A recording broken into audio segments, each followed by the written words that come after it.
الحمد لله نحمده ونستعينه ونستغفره ونؤمن به ونتوكل عليه ونعوذ بالله من شرور انفسنا ومن سيئات اعمالنا من يهده الله فلا مضل له ومن يضلله فلا هادي له ونشهد ان لا اله الا الله وحده لا شريك له ونشهد ان سيدنا وسندنا ومولانا محمدا عبده ورسوله صلى الله عليه وعلى آله وأصحابه وأزواجه وذرياته وسلم تسليما كثيرا أما بعد فأعوذ بالله من الشيطان الرجيم بسم الله الرحمن الرحيم من عمل صالحا من ذكر أو أنثى وهو مؤمن فلنحيينه حياة طيبة ولنجزينهم أجرهم بأحسن ما كانوا يعملون. وقال الله تعالى في موضع آخر هل يستوي الذين يعلمون والذين لا يعلمون إلى آخر الآية. صدق الله مولانا العظيم.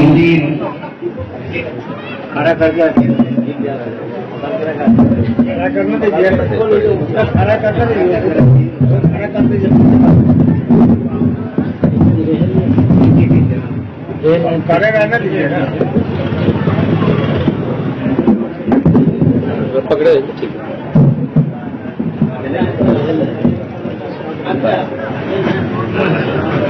اسٹیج پر تشریف فرما والے صدر محترم، سامعین کرام، عزیز طلبہ، اللہ کا بڑا فضل ہوا احسان ہے کہ اللہ تعالیٰ نے ایک بچے کو حافظ قرآن بنایا اور قرآن پاک کی عظیم دولت اس کے سینے میں اتاری، محفوظ فرمایا. یہ اللہ کا بڑا فضل ہے. قرآن پاک حفظ کر لینا، زبانی یاد کر لینا، اس کے الفاظ کو ایک ایک لفظ اور ایک ایک حرف کو زبانی یاد کرنا، یہ کوئی معمولی کام نہیں ہے. یہ کوئی معمولی کام نہیں ہے. اور دنیا کی کتنی بھی بڑی ڈگری ہو، دنیا کا کتنا بھی بڑا عہدہ ہو، وہ ایک عامل قرآن پاک اور حافظ قرآن پاک، قرآن پاک کو اپنے سینے میں محفوظ کرنے والے، قرآن کو اپنے سینے میں محفوظ کرنے والے کا مقابلہ نہیں کر سکتا. قرآن پاک ایک عظیم دولت ہے جو اللہ تبارک و تعالیٰ کے ذات سے نکلا ہوا کلام ہے. اس کا مقابلہ دنیا کا کوئی کلام اور اس کو یاد کرنے والے اور اس کو حفظ کرنے والے اور اس کی حفاظت کرنے والے، اس کو دل میں بسانے والے، جمانے والے، یاد کرنے والے کا مقابلہ دنیا کی کوئی ڈگری نہیں. بس یہ سمجھ لیں کہ قرآن پاک اتنا عظیم کلام ہے کہ ایک ایک حرف کے اندر اللہ پوشیدہ ہے. نظر والوں کو دکھائی دیتا ہے، نظر والوں کو دکھائی دیتا ہے. ایک ایک حرف کے اندر اللہ پوشیدہ ہے. گہری نظر سے دیکھیں آپ، اس کا مطالعہ کریں آپ، اس کے مطابق زندگی کو سنواریں آپ، تو واقعتاً ایک ایک حرف کے اندر اللہ نظر آئے گا. بعض بزرگوں کے واقعات ہیں، چنانچہ ایک واقعہ نظر کو گزرا. مولانا مناظر حسن گیلانی رحمۃ اللہ علیہ نے اس واقعے کو لکھا ہے اور کسی ایک بڑے اللہ والے کی بات لکھی ہے. وہ تراویح کی نماز پڑھا رہے تھے اور پیچھے ان کے دوست اپنے علماء کرام تھے. جب قرآن پڑھتے پڑھتے اس آیت پر پہنچے ولا تزر وازرة وزر أخرى، قیامت کے روز کوئی کسی کے گناہ کا بوجھ اپنے سر پہ نہیں آئے گا. سب کو اپنے گناہ کا بوجھ اپنے سر پہ ڈالنا ہے. جب اس آیت پر پہنچے تو بار بار اس کی تلاوت کرنے لگے. پیچھے جو علماء کرام تھے یہ آیت سنتے سنتے بے ہوش ہو گئے. معلوم ہوا جس وقت یہ آیت پڑھی جا رہی تھی، چونکہ علماء تھے، اس کے مطلب کو سمجھ رہے تھے، ان کو ایسا لگا کہ جہنم کی حقیقت اور قیامت کا منظر سامنے آ گیا ہے. اتنی عظیم دولت ہے اور قرآن پاک اتنا عظیم کلام ہے کہ ایک ایک حرف کے اندر اللہ موجود ہے. جو حافظ قرآن اور حامل قرآن ہوا ہے، اس کا مقابلہ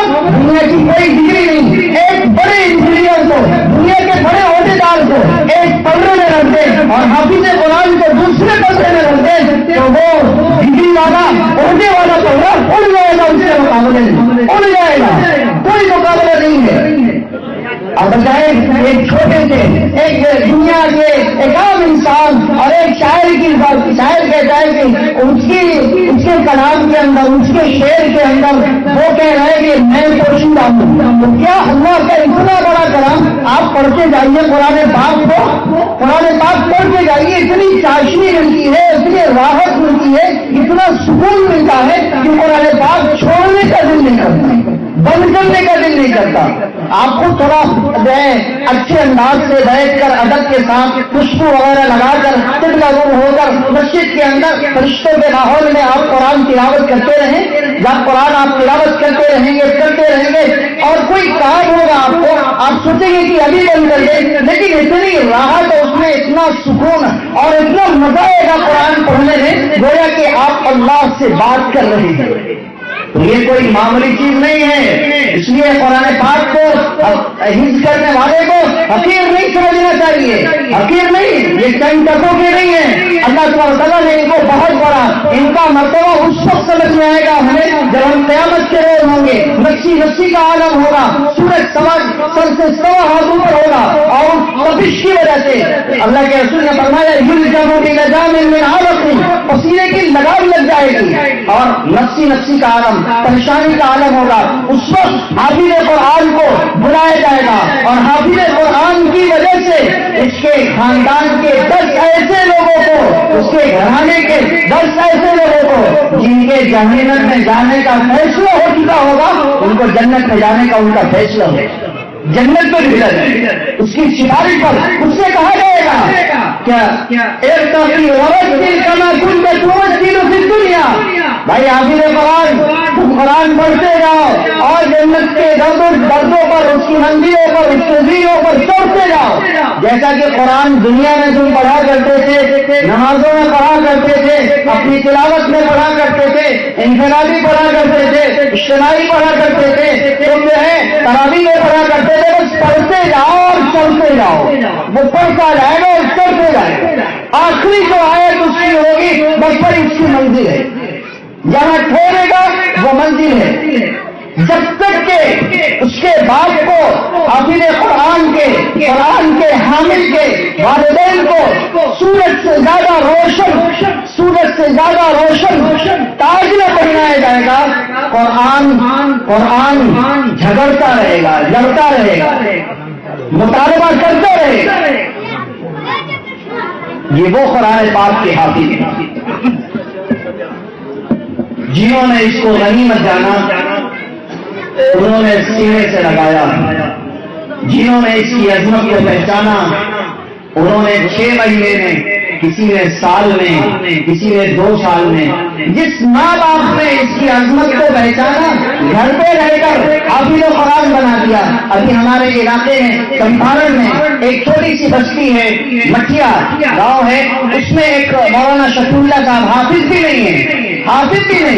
اور 2 سال کے اندر اپنے بچوں کو گھر میں رہ کر حافظ قرآن بنایا۔ ایک بچہ 15 سال کا جو مکمل 2 سال میں حافظ قرآن بن گیا، ایک بچہ 10 سال کا اس نے 23 پارہ حفظ کر لیا، ایک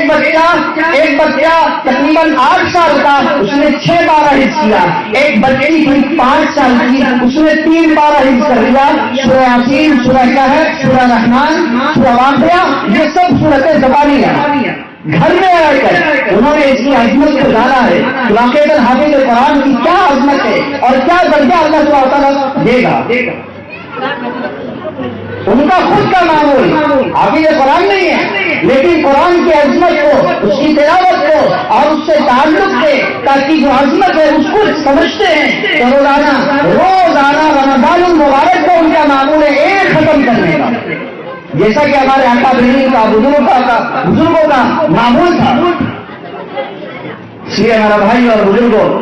اور قرآن سے واسطے کے لیے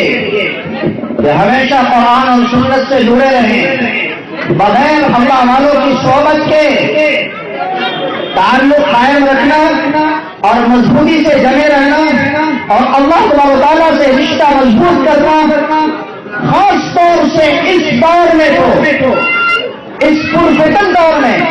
پرآشوب دور میں، جہاں طرح طرح کے فتنے ہیں اور فتنوں نے اپنے جال دکھا دیے ہیں، اور آج ماحول جو ہو گیا ہے جن سے رجل مؤمن بدن سے کافرا، ابھی بولے ہی ہوا ہے لیکن قریب پہنچ چکا ہے، قریب وہ ماحول پہنچ چکا ہے کہ صبح آدمی کرے مسلمان کی اسلام کی حالت میں اور شام میں کافر ہو جائے، وہ حالات بن رہے ہیں اور بنائے جا رہے ہیں۔ اس ماحول میں اور پرآشوب دور میں اگر دین پر باقی رکھنا، قرآن پر باقی رہنا ہے اور حدیث پر باقی رہنا ہے، سنت پر باقی رہنا ہے، حضرت محمد صلی اللہ علیہ وسلم کی لائی شریعت پر باقی رہنا ہے، سر کے بال سے لے کر پیر کے ناخن تک، صبح سے لے کر شام تک کی پوری زندگی حضرت محمد صلی اللہ علیہ وسلم کے طریقے پر گزارنی ہے، تو اللہ والوں کا دامن تھام لے،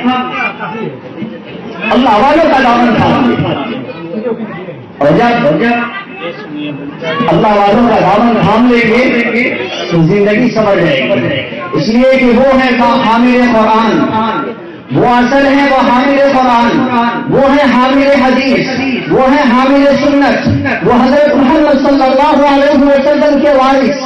وہ ہے راستہ بتانے والے، ان کے پاس اللہ کے رسول صلی اللہ علیہ وسلم جو علم لے کر آئے ہیں، جو نور لے کر آئے ہیں، نبوت جس کو کہتے ہیں وہ ان کے پاس ہے، وہ ان کے پاس ہے، وہ آپ کو بتائیں گے راستہ، وہ ہے ڈاکٹر ہے، وہ علاج کرنے والے لوگ ہیں۔ اور ہمارا دل بیمار ہو گیا ہے اور دل کی وجہ سے جسم بیمار، دل ایسا بیمار ہوا کہ عبادت کی طرف لے نہیں جاتا، دل ایسا بیمار ہوا اذان سننے کے باوجود سویا رہتا ہے، دل ایسا بیمار کاروبار میں لگا ہوا ہے، اعمال کی توفیق نہیں ہوتی، دل ایسا بیمار کہ گناہ چھوٹتا نہیں، دل ایسا بیمار آپ دیکھیں جن کا دل بنا تھا حضرت محمد صلی اللہ علیہ وسلم، یہ اللہ والے ایسے ہی محنت کرتے ہیں جیسے حضرت محمد صلی اللہ علیہ وسلم نے مکے میں جو محنت کی ہے، دل پر محنت کی ہے، ان لوگوں پر جو شراب کے نشے میں ڈوب رہا کرتے تھے، شراب میں ہمیشہ ملوث رہا کرتے تھے، گناہ میں ان کے دلوں پر محنت کی ہے، انہیں سمجھایا ہے، جب دل ان کا سنور گیا اور دل کے اندر کلمے کی عظمت داخل ہو گئی، ایمان کی عظمت داخل ہو گئی، اللہ کی عظمت داخل ہو گئی، قرآن کی عظمت داخل ہو گئی، حضرت محمد صلی اللہ علیہ وسلم کی رسالت اور آپ کی عظمت داخل ہو گئی، آپ کی نبوت داخل ہو گئی، تو پھر دل سنور گیا تو ایک دم سنور گئے، صبح سر سے لے کر پاؤں تک سنور گئے، صبح سے لے کر شام تک کی پوری زندگی سنور گئی۔ اب اعلان ہو رہا ہے جو ہمیشہ جن کا پیشہ ہی کا شراب، جن کا کاروبار شراب جن کی آپ بڑی پوری تھی، بڑی عظمت تھی، اس کی بڑی محبت کیا کرتے تھے، اس وقت جب اعلان ہوتا ہے مدینے کے اندر، مدینے کے گلی میں، اور صرف ایسا نہیں کہ اللہ کے رسول صلی اللہ علیہ وسلم نے ایک منادی، ایک اعلان کرنے والا ایک عام آدمی اعلان کر رہا ہے کہ سن لو شراب حرام ہو چکی ہے، اب دل سمجھ چکا تھا، کلمے کی حقیقت دل میں اتر چکی تھی، قرآن کی عظمت دل میں اتر چکی تھی، حضرت محمد صلی اللہ علیہ وسلم کی صحبت میں رہ کر تربیت حاصل کی تھی اور دل سنور گیا تھا، اعلان ہوا کہ سن لو شراب حرام ہو چکی ہے، جس کے ہاتھ میں شراب تھی اس نے پھینک دیا، جس کے منہ میں تھی اس نے تھوک دیا، جس کے مٹکے میں تھی اس نے پھوڑ دیا۔ اس وقت ایک اعلان پر مدینے کی گلی میں شراب ایسی بہ رہی تھی جیسے بارش کا پانی ہو، بلکہ ایک روایت ہے کہ گویا کے دریا بہ رہی ہو، ندی بہ پڑی ہو۔ صحابی شراب 7 مٹکے میں شراب لے کر آ رہے تھے، بڑی پوری تھی، کروڑوں کا مال تھا، ایک اعلان سنا ہے سن لو شراب حرام ہو چکی ہے، اور یہ رسول اللہ صلی اللہ علیہ وسلم نے اپنی زبان سے نہیں بلکہ ایک خادم اور ایک صحابی کی زبان سے اعلان کروایا ہے، ایک صحابی اعلان کر رہے ہیں اور کانوں میں آواز نہیں ہے، صحابی سے امتوں کو پٹخ دیا ہے، کھول دیا ہے، مدینے کی گلی میں شراب ایک اعلان کر۔ تو اللہ والوں کی صحبت میں دل سنورتا ہے، دل بنتا ہے، دل سنورے گا، دل بنے گا تو پورا جسم بن جائے گا۔ سب سے جو خرابی پیدا ہوتی ہے وہ دل سے، اس دنیا میں اس دل کے اندر دنیا مال دولت، دنیا کی محبت بھری ہوتی ہے، اور یہ سب سے بڑی بیماری ہے۔ جس دل کے اندر دنیا اور دولت بھری ہو، اس دل کے اندر اللہ کی محبت داخل نہیں ہوتی ہے۔ اور اللہ کی محبت اللہ والوں کی، اللہ حکم دے رہا ہے کونوا مع الصادقین، ایمان والو سچوں کے ساتھ رہو، سچوں کی صحبت اختیار کرو۔ میرے سچے بندوں کی، جن کے پاس نور نبوت ہے، جن کے پاس علم نبوت ہے، ان کی صحبت اختیار کرو، تمہیں سیدھا راستہ مل جائے گا۔ تمہیں وہ راستہ مل جائے گا جو راستہ جنت کی طرف جاتا ہے، جو راستہ اللہ سے رشتہ مضبوط کرنے کی طرف جاتا ہے، وہ راستہ مل جائے گا۔ تم سنور جاؤ گے اور تمہاری آخرت سنور جائے گی۔ تم بن جاؤ گے، صرف تم نہیں، تمہارا خاندان بن جائے گا۔ اس لیے اللہ تبارک و تعالیٰ نے قرآن میں ارشاد فرمایا من عمل صالحا، اور انعام بھی رکھا ہے کہ جب دل سنور گیا، جسم سنور گیا، اعمال سنور گئے، اچھے بن گئے، حضرت محمد صلی اللہ علیہ وسلم کا چہرہ گورا بن گیا، حضرت محمد صلی اللہ علیہ وسلم کے طریقے کے مطابق پوری زندگی گزر رہی ہے، اٹھنا بیٹھنا سونا کھانا پینا اور جو ہے تمام تر طریقے حضرت محمد صلی اللہ علیہ وسلم کے طریقے پر ہو گئے، تو پھر اللہ تبارک تعالیٰ نے ان کے لیے انعام رکھا ہے وَلَنُحْيِيَنَّهُ حَيَاةً طَيِّبَةً، خوشگوار زندگی، اچھی زندگی عطا فرمائے گا دنیا میں اور آخرت میں۔ وَلَنَجْزِيَنَّهُمْ أَجْرَهُمْ بِأَحْسَنِ مَا كَانُوا يَعْمَلُونَ، دنیا میں جو ٹوٹے اعمال کر رہے اس سے کہیں بہتر، اس سے کہیں بہتر مالا راج آئی ولا سمیعت ولا خطر علی قلب بشر، وہ نعمت ہے جس کو کسی آنکھ نے کبھی نہیں دیکھا، کسی کان نے کبھی نہیں سنا، اور کسی انسان کے دل پر خیال تک نہیں گزرا۔ اللہ نے وہ نعمتیں اپنے ان بندوں کے لیے تیار کر رکھی ہے جو بندے اللہ کے حکم کو حضرت محمد صلی اللہ علیہ وسلم کے طریقے پر علماء سے مشورہ کر کے علماء کی صحبت میں رہ کر اختیار کرتے ہیں، عمل کرتے ہیں، اللہ ان بندوں کے لیے اللہ نے تیار کر رکھی۔ اس لیے میرا بھائی اور بزرگوں، بڑے ادب سے درخواست ہے کہ ہم سب کے سب اللہ والوں سے جڑ جائیں، اللہ والوں کا دامن پکڑ لیں، اللہ والوں کے ہاتھ میں ہاتھ ڈال کر ہم توبہ کر لیں اور اللہ سے رشتہ مضبوط کر لیں۔ اللہ سے رشتہ، بیعت کا مطلب توبہ ہے، بیعت کا مطلب اللہ سے رشتہ جب آدمی استغفار کرتا ہے، توبہ کرتا ہے، کسی شیخ سے، کسی پیر سے، کسی بزرگ سے، کسی مرشد کے ہاتھ پر ہاتھ دے کر توبہ کرتا ہے تمام گناہوں سے اور عہد کرتا ہے، تو پھر وہ سمجھے کہ اللہ سے رشتہ مضبوط ہو رہا ہے، اللہ سے تعلق مضبوط ہو رہا ہے، اور پھر اس پر قائم رہتا ہے، اس پر قائم رہتا ہے اور اس کی ہدایات پر عمل کرتا رہتا ہے، تو پھر اللہ سے اور رشتہ، پھر وہ بھی ولی بن جاتا ہے، وہ بھی ولی بن جاتا ہے۔ اور ولی بننے، ولی جو ہے بس دیکھیں آپ، ولی ہم کس کو کہتے ہیں؟ جس کے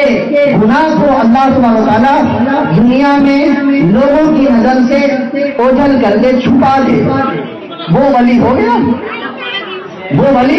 اللہ والوں سے رشتہ جوڑیں گے، گناہوں سے توبہ کریں گے اور اس کی ہدایت کے مطابق قرآن و سنت کے مطابق عمل کرتے رہیں گے، اس کی ہدایت کے مطابق، تو وہ سیدھا راستہ جنت کی طرف ہو جاتا ہے۔ اللہ تعالیٰ اللہ کا گناہ بھی معاف کرے گا اور پھر اعمال کرنے کی وجہ سے اور اللہ والوں سے تعلق رکھنے کی وجہ سے، اپنے سے رشتہ مضبوط ہونے کی وجہ سے گناہوں پر پردہ ڈال دے گا۔ جب پردہ ڈال دیا تو آپ دنیا میں اللہ کے ولی ہو گئے، یہ دنیا میں اللہ کا ولی بن گیا، انشاءاللہ آخرت میں بھی اللہ کا ولی بنے گا، اللہ کا ولی بنے گا۔ اور اللہ تو ایمان والوں کا دوست ہے ہی ہے، ان کا نگراں ہے، چاہتا ہے کہ میرے بندے گمراہی سے نکل کر روشنی کی طرف آئیں، گمراہی سے نکل کر ہدایت کی طرف آئیں، تاریکی سے نکل کر روشنی کی طرف آئیں۔ اللہ ولی الذین آمنوا یخرجهم من الظلمات الی النور، اللہ تو ایمان والوں کا دوست ہے، ان کا نگراں ہے۔ اللہ تعالیٰ ان کو گمراہی سے نکالتا ہے، ہدایت کی طرف لاتا ہے، تاریکی سے نکالتا ہے، روشنی کی طرف لاتا ہے۔ اس لیے ہمارا بھائی اور بزرگوں، ہماری پوری زندگی، ہمارے جتنے بھی کام ہوں دنیا کے، ہمیں جتنے بھی کام، شادی بیاہ ہو، نکاح ہو یا اور بھی کوئی فنکشن ہمارا ہو، کوئی اور بھی کام دنیا کا ہو، ہمارا اٹھنا بیٹھنا کھانا صبح سے لے کر شام 60 65 سال 80 سال کی جو زندگی ہے وہ پوری کی پوری حضرت محمد صلی اللہ علیہ وسلم کے طریقے پر گزر جائے اور پھر اللہ ہم سے راضی ہو جائے، ایمان پر خاتمہ ہو، ایمان پر قائم رہے، ایمان پر خاتمہ ہو، یہی مقصود ہے اور اسی کی ضرورت ہے۔ ورنہ حالات ایسے ہیں کہ آدمی بگڑ جائے، اچھے لوگ، اچھے دیندار لوگ ان حالات کی چپیٹ میں اور ان حالات کی لہر میں، ان حالات کے جال میں پھنس جا رہے ہیں، جو باشرہ ہیں، نمازیں پڑھنے والے ہیں، حالات کے جو ہے کی جال میں پھنس کر وہ نمازیں تو دور کی باتیں کلمے سے بھی محروم ہو جا رہے ہیں۔ کلمے سے اگر اللہ والوں سے رشتہ مضبوط نہیں ہوا، اللہ والوں سے جن کے ہاتھ نہیں پکڑا، ان کے ہاتھ پر توبہ نہیں کیا، ان سے جو ہے ہم نے ان سے ان کی ہدایات کے مطابق عمل نہیں کیا، تو پھر میرا بھائی بزرگوں حالات یہ ہیں کہ ابتداء کی ایک لہر ہے، ہمارے جوان بچے جوان بچیاں وہ ابتداء کی جال میں پھنس رہے ہیں، اور کتنے بچے ان 2 سالوں کے اندر، کتنی ہماری نوجوان بچیاں اور کتنے بچے مرتد ہو گئے، اور صرف یہ ہے، اور صرف اس وجہ سے کہ تربیت نہیں ہوئی۔ آج جو لوگ مسلمان ہیں، اپنے آپ کو مسلمان کہتے ہیں، پردے کے خلاف بول رہے ہیں، یا جو اور غیر مذاہب کے لوگ ہیں، دوسرے مذاہب کے، وہ ہمارے شرائع اسلام کے اور جو ہے احکام اسلام کے خلاف بول رہے ہیں، بالکل انہی کی زبان، وہ کلمے والے جو اپنے آپ کو مسلمان سمجھتے ہیں وہ بھی بول رہے ہیں۔ اس کی وجہ یہی ہے کہ ان کی تربیت نہیں ہوئی، ان پر کوئی محنت نہیں ہوئی، انہوں نے ضرور تعلیم حاصل کی ہے لیکن اللہ والوں کی صحبت میں نہیں، کسی نور نبوت والے اور علم نبوت والوں کی صحبت نہیں اختیار کی، اور ان سے ہدایت نہیں لیا، ان سے جو ہے مشورہ نہیں لیا، ان کی صحبت نہیں اختیار کی۔ اگر ایک لمحہ، ایک گھڑی، ایک سیکنڈ بھی ان کی صحبت اختیار کرتے تو یہ موقع نہیں آتا۔ اس لیے سب سے درخواست ہے میرا بھائی اور بزرگوں کہ اللہ والوں کی صحبت، آپ کے ایک بڑے بزرگ، ایک جو ہے بڑے شیخ اور بڑے اللہ والے آپ کے موجود ہیں، اور ہر سال حضرت اپنی گناہ و مصروفیات کے باوجود جو ہے تشریف لاتے اس پورے علاقے کے اندر، جو ہے پیر مرشد حضرت اقدس مولانا عبدالرشید صاحب مظاہری دامت برکاتہ، شیخ الحدیث مدرسہ عربیہ اسلامیہ بیت العلوم سرائے اعظم گڑھ، ہم سب کے استاد ہیں، ہم سب کے مربی ہیں، ہم سب کے شیخ ہیں، ہم سب انہیں سے تربیت حاصل کرتے ہیں۔ آپ حضرات سے بھی درخواست ہے کہ آپ حضرات بھی ہاتھ میں ہاتھ ڈال کر اور توبہ کر لیں، بیعت ہو جائے اور اللہ سے رشتہ مضبوط کر لیں، اللہ سے دعا بھی کریں، اللہ ایمان پر قائم رکھے، ایمان پر خاتمہ نصیب فرمائے، اللہ اپنے نیک بندوں میں ہم سب کو شامل فرمائے، اور اللہ تعالیٰ قرآن اور عظمت ہمارے دلوں میں اتار لے، قرآن پاک ہم سب کو یاد کرنے والا اور قرآن و سنت کی مطابق زندگی گزارنے والا بنائے۔ وآخر دعوانا الحمد للہ رب العالمین۔